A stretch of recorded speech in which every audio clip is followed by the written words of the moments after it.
Hello children, இப்போ நாம் போன கிளாஸில் ரெசிஸ்டன்ஸ் ஆஃப் அ கண்டக்டர் அப்படின்னா என்னென்னு பார்த்தோம். ஒரு கணக்கு போட்டுருப்போம்னு சொன்னோம். the resistance of a conductor is not a constant, it depends on temperature அப்படின்னு சொன்னோம். இப்போ நம்ம இன்னும் வேறு என்னென்னலாம் இந்த resistance of a conductor depends அப்படின்னு பார்க்கணும். What are the factors affecting the resistance of a conductor. இதை பார்க்கும்போது இதை எக்ஸ்பெரிமெண்ட் பண்ணி தான் கண்டுபிடிச்சாங்க. எக்ஸ்பெரிமெண்டல் அப்சர்வேஷன் என்ன கண்டுபிடிச்சாங்கன்னா, resistance of a conductor is directly proportional to the length of the conductor. அப்படின்னா என்ன பண்ணாங்க, ரெண்டு காப்பர் ஒயர் எடுத்துருந்தாங்க. சேம் திக்னஸ், சேம் மெட்டீரியல், ரெண்டுமே சேம் காப்பர், சேம் திக்னஸ். ஒன்று லெங்த் அதிகம், ஒன்று லெங்த்து கம்மி. Thickness is the same. என்னது? Material, thickness, length. முதல்ல என்ன பண்ணாங்க, same material, same thickness, length மட்டும் டிஃப்ரெண்ட்டாக ரெண்டு மெட்டீரியல் எடுத்துனாங்க. அப்போ எக்ஸ்பெரிமெண்ட் பண்ணி அதோட ரெசிஸ்டன்ஸை மெஷர் பண்ணி பார்த்தா, எப்படி ரெசிஸ்டன்ஸ் மெஷர் பண்ணாங்க, நம்ம போன எக்ஸ்பெரிமெண்டல் செட்டப்பில் அந்த ரெண்டு ஒயரை கனெக்ட் பண்ணி அதில் இவ்வளோ வோல்டேஜ் வச்சு எவ்வளோ கரண்ட் போகுதுன்னு பார்த்தா, அந்த வோல்டேஜ் கரண்ட்டால் டிவைட் பண்ணி ரெசிஸ்டன்ஸ் கண்டுபிடிச்சாங்க. பார்த்தா resistance of the first wire was greater than the resistance of the second wire. அப்படின்னா லெங்த் அதிகமாக இருந்தால் ரெசிஸ்டன்ஸு அதிகமாகுது அப்படின்னு கண்டுபிடிச்சாங்க. அதுலேருந்து தான் he stated the first law, resistance of a conductor is directly proportional to the length of the conductor. அடுத்து என்ன பண்ணாங்க, ரிப்பீட் பண்ணாங்க. மெட்டீரியல் சேம், லெங்த்து சேம் வச்சுட்டு திக்னஸை டிஃப்ரெண்ட்டாக வச்சாங்க. அப்படின்னா ரெண்டு wire same length, same material, ஒன்று கொஞ்சம் திக்காக இருக்குது, ஒன்று கொஞ்சம் தின்னாக இருக்குது. இதுக்கு ஏரியா A1, இதுக்கு ஏரியா A2ன்னு வச்சுக்கலாம். இப்போ ரெண்டு ஒயரும், first wire and second wire பண்ணி பார்த்தப்ப it was found that thickness அதிகமாக இருந்தால் ரெசிஸ்டன்ஸ் கம்மியாக இருக்குது. ஸோ திக்னஸ் கம்மியாக இருக்கிற ஒயருக்கு இங்கே R1 இஸ் கிரேட்டர் தேன் R2ன்னு இருக்குது. அப்படின்னா என்ன அர்த்தம், the resistance is inversely proportional to the area of cross section. அப்படின்னா ஏரியா இன்க்ரீஸ் ஆச்சுன்னா ரெசிஸ்டன்ஸ் குறைஞ்சிது. So it is inversely proportional to the area of cross section அப்படின்னு கண்டுபிடிச்சாங்க. இப்போ இந்த ஒயரை அடுத்து என்ன பண்ணாங்க, மூணாவது எக்ஸ்பெரிமெண்ட் என்ன பண்ணாங்க, same length, thickness same, length same. இது மெட்டீரியலை டிஃப்ரெண்ட்டாக வச்சாங்க. முதல்ல ஒரு copper wire, length L, area A. அடுத்த ஒரு wire length L, area A. But this is copper, this is அலுமினியம்னு எடுத்துனாங்க. அப்போ நம்ம என்ன நினைக்கிறோம், லெங்க்த் ஏரியா சேமாக இருந்தால் ரெசிஸ்டன்ஸ் சேமாக இருக்கணும். But R1 and R2 were different. அப்போ மெட்டீரியல் ஆஃப்லையும் டிபெண்ட் ஆகிருக்கு இந்த ரெசிஸ்டன்ஸ் அப்படிங்கிறத புரிஞ்சுக்கிட்டாங்க. ஸோ இது மூணையும் கம்பைன் பண்ணி resistance of a conductor is directly proportional to the length, it is inversely proportional to the area of cross section சொன்னாங்க. இது ரெண்டையும் கம்பைன் பண்ணி R ப்ரொபோர்ஷனல் டு L/A. இப்போ எப்போல்லாம் ப்ரொபோர்ஷனாலிட்டி இருக்கும் நான் சொல்லியிருக்கேன், அதை ஈக்குவல் டு ரீப்ளேஸ் பண்ணால் ஒரு கான்ஸ்டன்ட் ரோ எப்படி ப்ரொனவுன்ஸ் பண்ணோம், ரோன்னு ப்ரொனவுன்ஸ் பண்ணோம். ரோ L/Aன்னு எழுதினாங்க.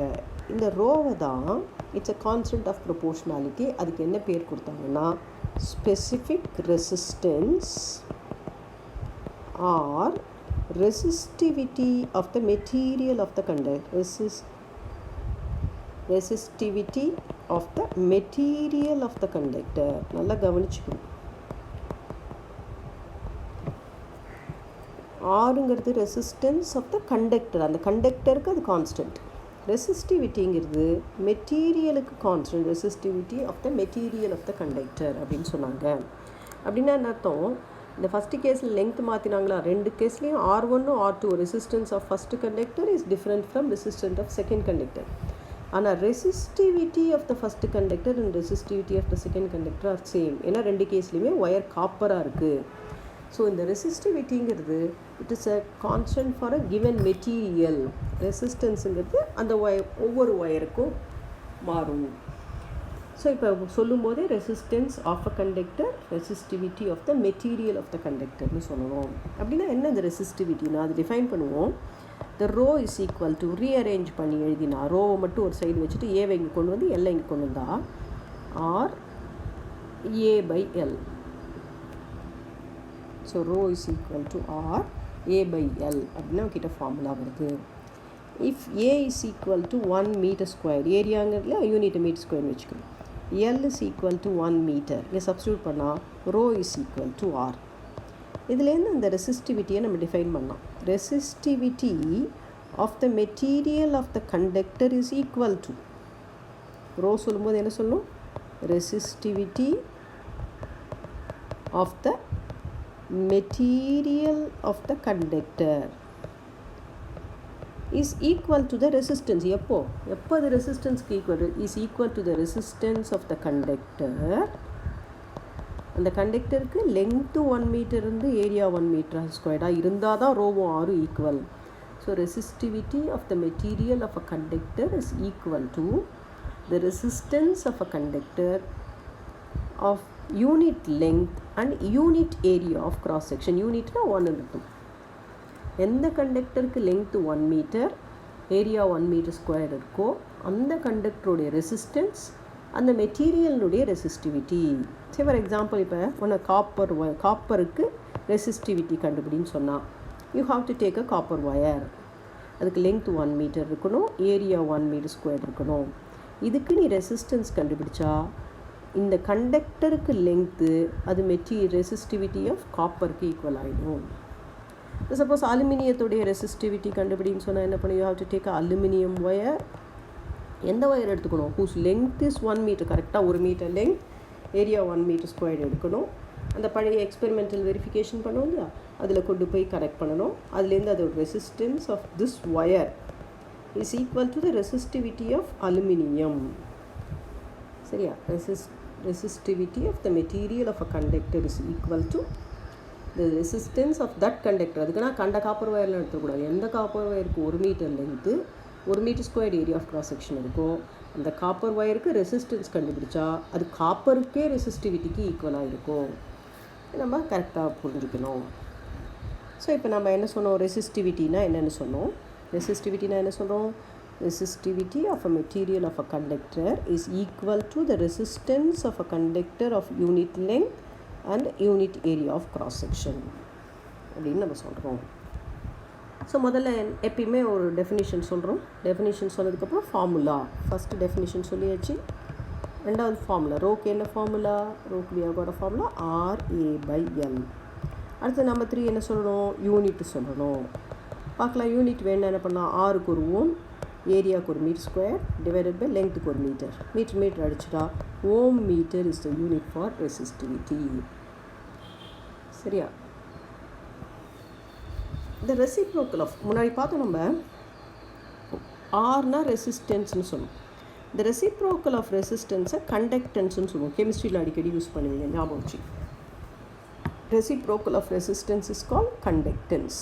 ஆருக்கு யூனிட் ஓம்னா கண்டக்டன்ஸ்க்கு யூனிட் ஓம் இன்வர்ஸ் இல்லைன்னா மோ. அப்படி திருப்பி எழுதினா மோ வருது இல்லையா? ஸோ ஓம் போட்டு மேலே ஒரு ஓம் போடணும். அது மாதிரி ரெசிஸ்டிவிட்டி ரோக்கு யூனிட்டு ஓம் மீட்டர். இந்த ரோவோடைய ரெசிப்ரோக்கல் இருக்கு இல்லையா, அதுக்கு பேர் சிக்மா. கண்டக்டிவிட்டின்னு சொல்லுவோம். இது ரெசிஸ்டன்ஸோடைய ரெசிப்ரோக்கல் இஸ் கண்டக்டன்ஸ். ரெசிஸ்டிவிட்டியோடைய ரெசிப்ரோக்கல் இஸ் கண்டக்டிவிட்டி. இதுவும் கெமிஸ்ட்ரியில் அடிக்கடி யூஸ் பண்ணுவீங்க, இங்கே தெரிஞ்சுக்கலாம். இப்போ அதுக்கு என்ன யூனிட் இருக்கலாம்? ஓம் இன்வர்ஸ், மீட்டர் இன்வர்ஸ். ஸோ இப்போ 4 டேர்ம் சொல்லியிருப்போம். ரெசிஸ்டன்ஸ் அப்படின்னா V/I ஃபார்முலா வச்சு டெஃபினிஷன் சொல்லணும். கண்டக்டன்ஸ்னால் ரெசிப்ரோக்கல் ஆஃப் ரெசிஸ்டன்ஸ். ரோன்னா எந்த ஃபார்முலா? RA/L. ஏக்கு 1 Lக்கு 1 போட்டால் சொல்லணும் அந்த ஃபார்முலா வச்சு. கண்டக்டிவிட்டினா 1/ρ formula, reciprocal of resistivity. So இந்த 4 டெஃபினிஷன் 4 யூனிட்டை நம்ம ரொம்ப நல்லா தரவாக தெரிஞ்சுக்கணும். இன்னொன்று இந்த ஆருக்கும் ரோக்கும் இருக்கிற வித்தியாசம். ஆறுங்கிறது அந்த கண்டக்டரை மாற்றினா மாறும், அதோட லெங்க்த்து ஏரியாலாம் மாற்றினா. ஆனால் ரோங்கிறது ஒரு மெட்டீரியல் காப்பர்னால் அது என்ன லெங்க்த்து என்ன ஏரியா இருந்தாலும் 1 metre copper wire, 10 metre copper wire, 100 metre copper wire, யாருக்குனாலும் resistivity is the same. Resistance தான் மாறும். So what are the factors on which the resistance of a conductor depends? Resistance depends on length, area, material, and also it depends on temperature.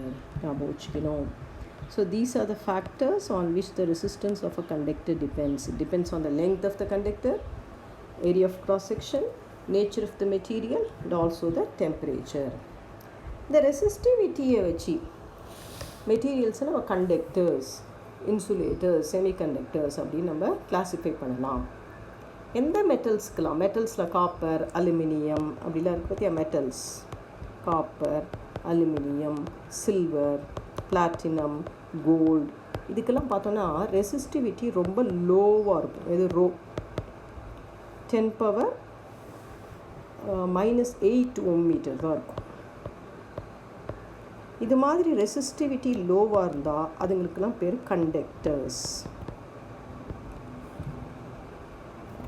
அந்த semiconductors பார்த்தோன்னா resistivity கொஞ்சம் மாட்ரேட்டாக இருக்கும். இதை விட கண்டக்டரை விட கொஞ்சம் கூட இருக்கும். ஃபார் எக்ஸாம்பிள் 10⁻⁻5 10⁻2 ஓம் மீட்டர் வரைக்கும் இருக்கும். அது மாதிரி இருந்தால் அது செமிகண்டக்டர்ஸ். இந்த ரெசிஸ்டிவிட்டி ரொம்ப ரொம்ப அதிகமாக இருந்தால் 10⁻14 ஓம் மீட்டர் இப்படி இருந்ததுன்னா அது இன்சுலேட்டர். ஸோ ரெசிஸ்டிவிட்டியை வச்சு தான் ஒரு சப்ஸ்டன்ஸ் கண்டக்டரா, செமிகண்டக்டரா, இன்சுலேட்டரா அப்படின்னு நம்ம கண்டுபிடிக்கிறோம். So all metals are good conductors of electricity நமக்கு தெரியும். அப்புறம் இதிலே பார்த்தோன்னா அலாய்ஸ் அப்படின்னு சொல்லுவோம். அலாய்ஸ்னால் உங்களுக்கு தெரியும், கெமிஸ்ட்ரியில் படிச்சிருப்பீங்க. 2-3 சப்ஸ்டன்சஸ் இருக்குது. ஃபார் எக்ஸாம்பிள் மேங்கனின், கான்ஸ்டன்டான், நைக்ரோம் அப்படின்லாம். மேங்கனின், நைக்ரோம் அடிக்கடி நம்ம யூஸ் பண்ணக்கூடிய அலாய்ஸ் இது 2. நைக்ரோம், மேங்கனின், கான்ஸ்டன்டான். நம்ம பின்னாடி அப்ளிகேஷன்ஸில் சொல்லுவோம், அதனால நான் இப்போ முன்னாடியே ஒருத்தர் சொல்லிக்கிறேன். நைக்ரோம்னா நிக்கல், குரோமியம், மேங்கனீஸ், அயன், இது 4 சேர்ந்தது. இதுங்கெல்லாம் அலாய்ஸ்ன்னு பேர். இதுங்களுக்கெல்லாமும் ரெசிஸ்டிவிட்டி கம்மி, மெட்டல்ஸ் மாதிரி, கண்டக்டர்ஸ் மாதிரியே தான். Rho is low. ஆனால் நம்ம மெட்டல்ஸை விட இதை நம்ம ப்ரிஃபர் பண்ணுவோம். ஏன்னு இப்போ நான் சொல்கிறேன். அடுத்தது மேங்கனின் பார்த்தா அது யாரால் ஆயிருக்கு? Manganin it's made of copper, manganese and nickel. Constantan பார்த்தோன்னா காப்பர் அண்ட் நிக்கல் சேர்ந்தது. இதுகளுக்கெல்லாம் ரெசிஸ்டிவிட்டி லோ கண்டக்டரை விட. ஆனாலும் சில இடத்துலலாம் அதை நம்ம யூஸ் பண்ணுவோம். ஏன்னு பார்த்தா நான் சொன்னேன் இல்லையா, அந்த ரெசிஸ்டன்ஸ் டிபெண்ட்ஸ் ஆன் டெம்பரேச்சர் ஆல்சோன்னு. ஒரு கண்டக்டருக்கு ரொம்ப முக்கியமான பாயிண்ட், கரெக்டாக நோட்ஸ் எடுத்துக்கணும். For a conductor the resistance increases with the temperature. Positive temperature coefficient னு சொல்லுவோம். அப்படின்னா டெம்பரேச்சர் அதிகமானால் ரெசிஸ்டன்ஸ் அதிகமாகும்.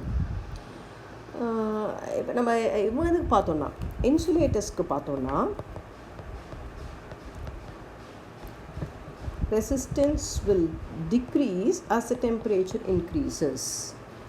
So insulators have negative temperature coefficient of resistance. Insulators have negative temperature coefficient of resistance. இப்போ alloys எடுத்துட்டோன்னா alloys have அதோடைய temperature coefficient of resistance is very low. அப்படின்னா என்ன அர்த்தம்? as temperature increases resistance remains almost the same. Resistance remains almost the same. அதனால் temperature மாறினாலும், நாம் இப்போ போன கேஸில் ஒரு கணக்கு ஒன்று போட்டோம். அப்போ சொன்ன ஒரு பல்பு எரியாமல் இருந்தப்போ அதுக்கு ரெசிஸ்டன்ஸ் 1 ஓம் தான் இருந்தது. அது எரியும் போது 10 ஓமாக மாறிடுச்சு. அது மாதிரிலாம் ரெசிஸ்டன்ஸ் ரொம்ப மாறினா அது நமக்கு சர்க்யூட்டில் கரண்ட்டை பாதிக்கும்.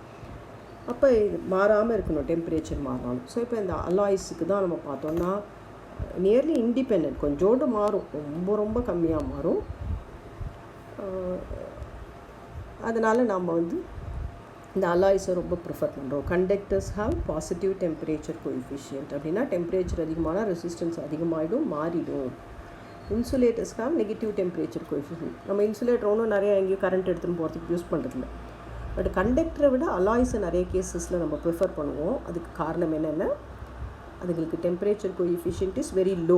அப்படின்னா என்ன அர்த்தம்? டெம்பரேச்சர் ரொம்ப மாறினாலும் resistance does not change very much. Resistance is almost independent of temperature. அப்படின்னா டெம்பரேச்சர் ரொம்ப மாறினாலும் ரெசிஸ்டன்ஸ் மாறாது. அதனால் அலாய்ஸை நம்ம ரொம்ப ப்ரிஃபர் பண்ணுறோம். பார்த்திங்கன்னா உங்களுக்கு தெரியும், இந்த பல்பில் வந்து பல்பில் டங்ஸ்டன் யூஸ் பண்ணுறோம். நைக்ரோம் பார்த்தோன்னா ஹீட்டிங் எலிமெண்ட்லலாம் யூஸ் பண்ணுறோம். நம்ம வீட்டிலலாம் ஹீட்டர் எலக்ட்ரிக் ஹீட்டர்ஸ் யூஸ் பண்ணுறோம் இல்லையா, அதிலலாம் நம்ம இந்த நைக்ரோம் யூஸ் பண்ணுறோம். ஃப்யூஸ் ஒயரில் டின் லெட்டெல்லாம் யூஸ் பண்ணுவோம். அதெல்லாம் என்னன்னு பின்னாடி படிப்போம். பட் இப்போ அந்த ரீசனை மட்டும் தெரிஞ்சுக்கலாம். அதுங்களுக்கு temperature coefficient is very low. இப்போ நாம் புரியறதுக்கு ஒரு 1 or 2 examples will see. We'll take as a problem. First sum போடலாம்.